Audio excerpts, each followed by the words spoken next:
Okay, so now we're gonna cut out those scribed marks on those two rails, and to do that we're going to use a saber saw.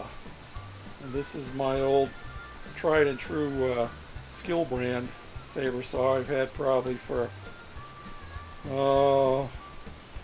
25 years, I guess. This has some options on it that a lot of modern day ones don't have, or a few of them have.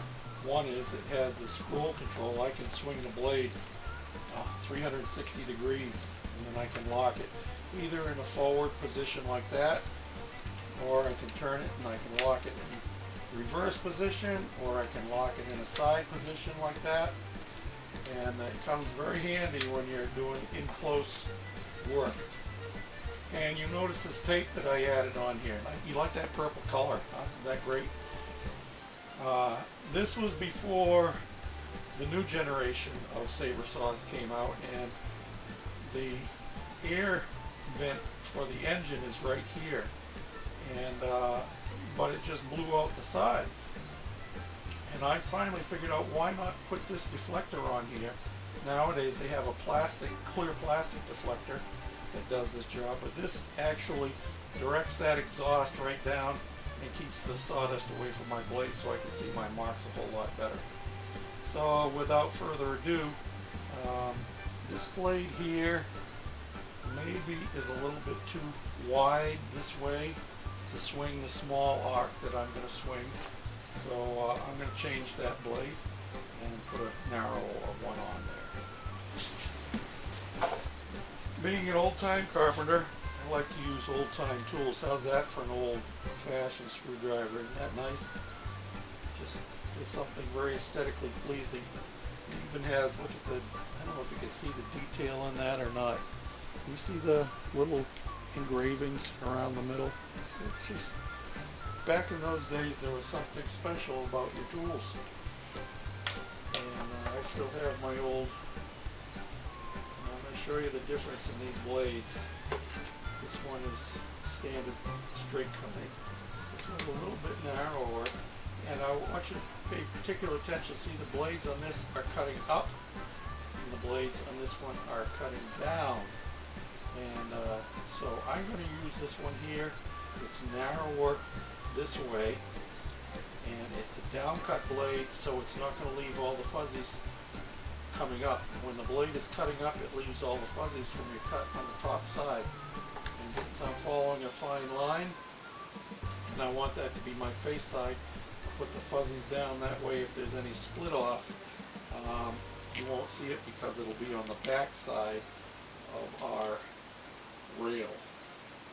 Styles are the verticals, rails are the horizontals. Alright, so this one does not have tool-free blade replacement, as you can see. That's the need for a fancy little screwdriver.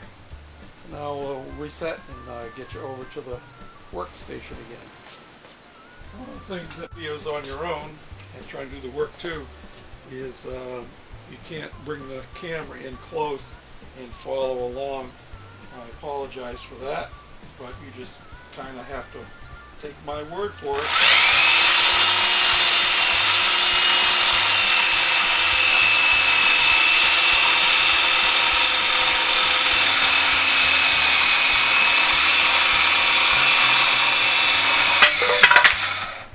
There goes my other piece. My clamp is a little bit too close here. Slide it over because I need to be able to swing a little bit more.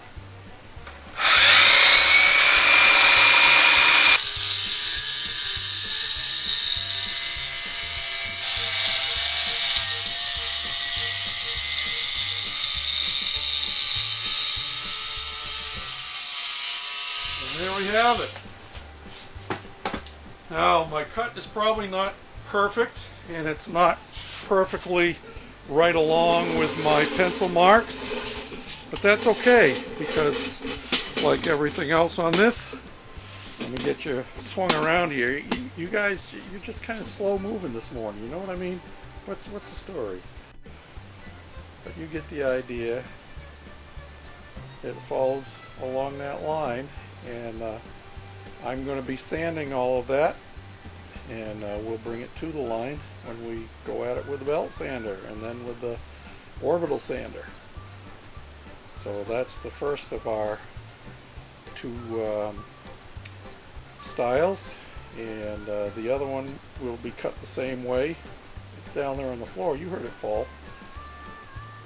And one of them is going to get ripped, maybe both of them will get ripped down a little bit narrower. They're a little bit too wide right now, but that's not an issue at all. Okay, next step will be sanding.